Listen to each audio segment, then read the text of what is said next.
You know how some people, they don't have to be the loudest person in the room to be the one everyone's listening to? It's like they have this presence that doesn't shout at you, it just resonates. Well, today we're going to dive deep into the art of that kind of presence. It's this multisensory magnetism that you feel more than you see. All right, let's get into it.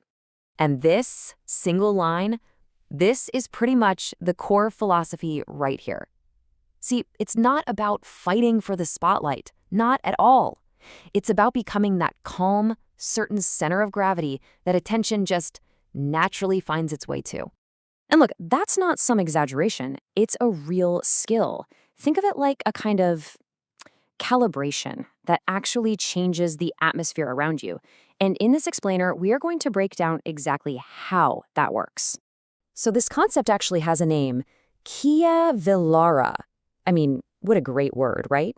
It just perfectly describes a presence that isn't some performance you switch on when you walk through the door.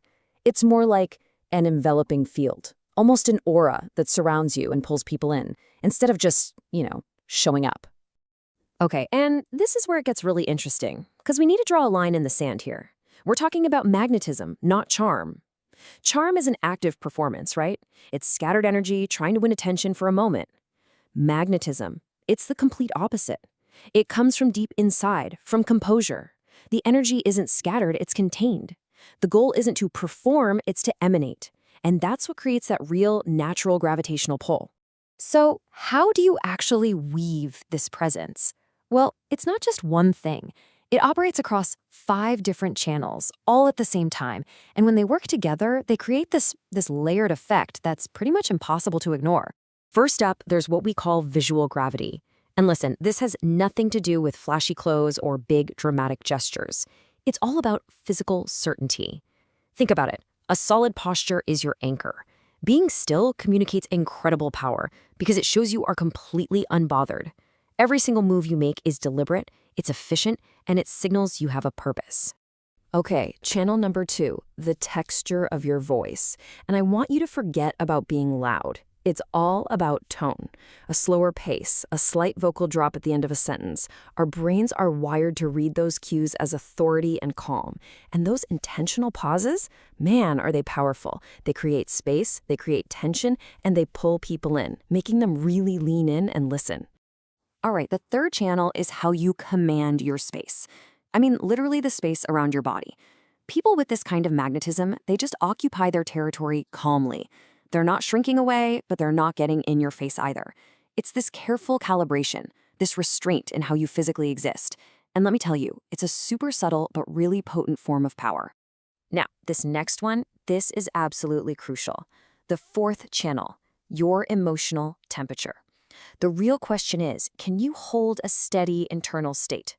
Because things like urgency, neediness, what they call emotional leaks, complaining, oversharing, constantly justifying yourself, all of that stuff repels people. But a calm, steady composure, especially under pressure, that creates an incredibly powerful magnetic pull. And finally, the fifth layer, and this one is fascinating because it's often totally subconscious, it's atmosphere. A subtle, consistent signature scent does way more than just smell nice. It literally anchors your presence directly into someone's memory. It's hooking into the limbic system, the most primal part of the brain, and that's what makes your impact feel so immersive and, well, lasting. All right, so that's the theory, that's the what, but you're probably thinking, okay, great, but how do I actually build this? So let's get into a real, actionable plan. And just to be clear, this is not about learning cheap tricks or gimmicks. This is about a 14-day calibration of your entire system. So the whole process breaks down into 4 really clear stages.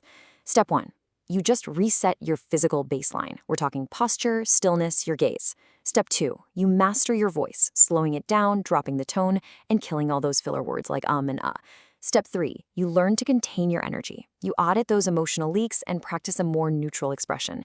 And finally, step 4, you pace your presence. You learn to control how and when you reveal parts of yourself. But underneath all of these actions, there has to be a core mindset, an internal shift. The source material calls it the dark velvet rule, which is just an awesome name. And it's all captured in this really powerful mantra that helps you shift your focus away from doing and into just being. Here's the first part. I do not perform. I emanate. This is the fundamental shift right here. Presence is not an act you put on for other people. It's just the natural result of your own internal state. Next, my silence carries weight. Think about that. Your silence stops being this awkward gap you have to fill. Instead, it becomes this active tool you can use to create anticipation and actually draw people closer to you. Then we have I reveal in layers. And look, mystery isn't about being deceptive or fake. It's simply about pacing. You don't lay all your cards on the table at once. That measured, deliberate reveal is what makes you so much more compelling. I do not chase attention. This one's huge. It's a total rejection of neediness. You become self-contained. Your validation starts to come from inside yourself, not from what other people think or how they react.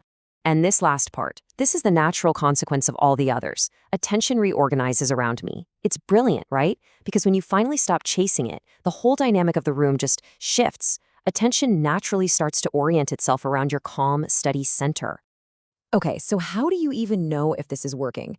Here's the key. You don't measure it in yourself. You measure it by observing the subtle shifts in how people react to you.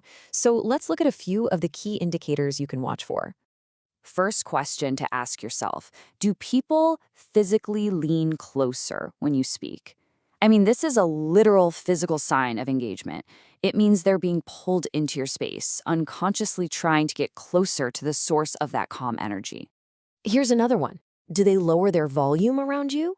Start to notice if people begin to match your state. When your composure is really solid, people will often quiet down, almost automatically.